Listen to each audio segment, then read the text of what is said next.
specialization of skills for livelihood in the Bronze Age and Stone Age.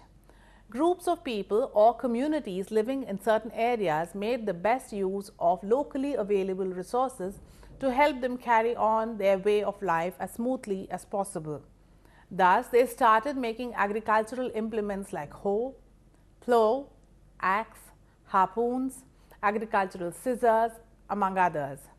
Some others specialized in pottery making, brick making, basket making, others in fishing nets, oars and boats, or hooks, lines and sinkers, or cans, harnesses, horseshoes, among other things, as the case may be. Accessories included anything and everything that aided people in their pursuit of livelihood. These included fashion accessories like braided clips for women, belts for men, headgear for both men and women, implements like plant, scissors, hoe, plow, etc. Other hunter-gatherer communities developed equipment used for hunting. Gatherers started evolving about how best to gather nature's produce with minimal risk. Apart from implements and equipment, the communities also evolved vocation-friendly gear like wide-rimmed straw hats, garments draped in a particularly convenient way, cans, containers made with specific metals and minerals available in their vicinity, and so on. Thus came to be known specific eras like the Bronze Age, Iron Age, Copper Age, etc. The stark juxtaposition of different types of environment provided one local solution. By transferring wild cereals to nearby lowland locations where there were rich soils and abundant water, they could be grown artificially with minimum disruption to the way of life of these groups. But by making this change, early farmers unconsciously began a process of increasing commitment to particular plots of land, foregoing the mobility which came from ranging widely over the landscape to hunt or collect whatever foods were available on a seasonal basis. This process had important consequences, social as well as economic. People came together in larger communities than ever before and on a more permanent basis.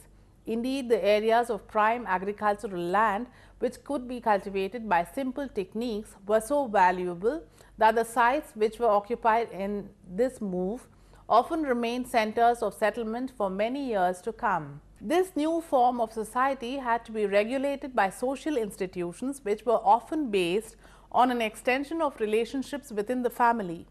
Religion too was important in maintaining the bonds of common belief and action within an enlarged community.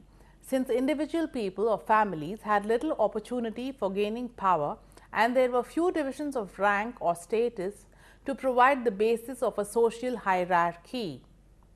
There were also innovations in technology.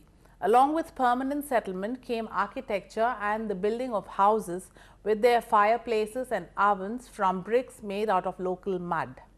Experience of the effects of fire on dried clay resulted in the invention of pottery, a suitable set of containers for a settled lifestyle and useful in cooking the cereals which now formed an important component of diet.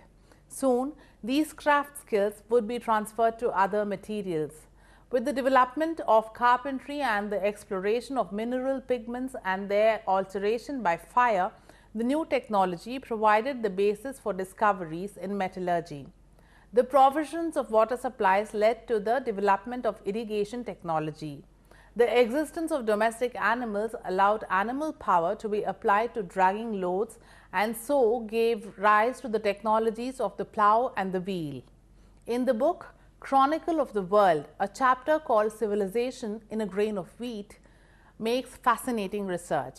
Here we get to understand that, quote, agriculture was not invented in a single place to then spread around the globe.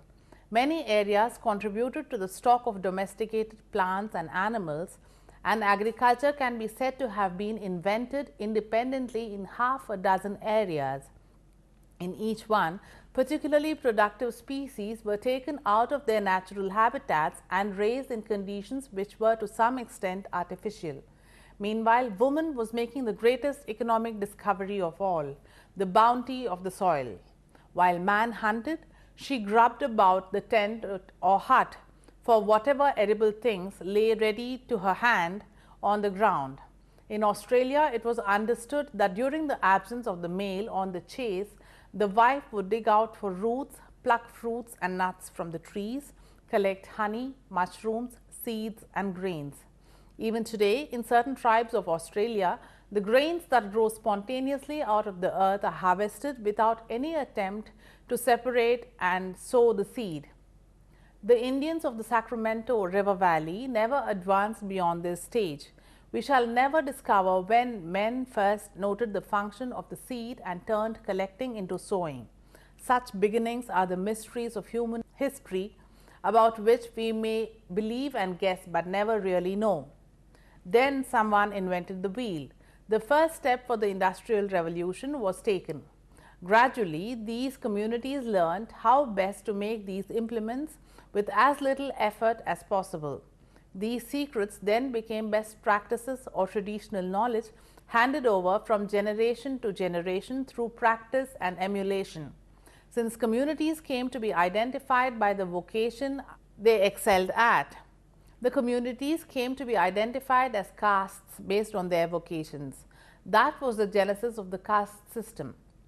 It's a sociological reality that has plagued every society in every region of the world. The sociological corruption complemented the value attached to the higher or the lower status. Communities whose livelihood revolved around physical labor or use of limbs and equipment came to be nomenclatured as menial vocations, and those that used the human intelligence to evolve and advance more came to be identified as elitist castes. Post-industrial revolution, these caste distinctions based on vocations came to be classified as blue-collar jobs for the menial castes and white-collar jobs for the intelligentsia.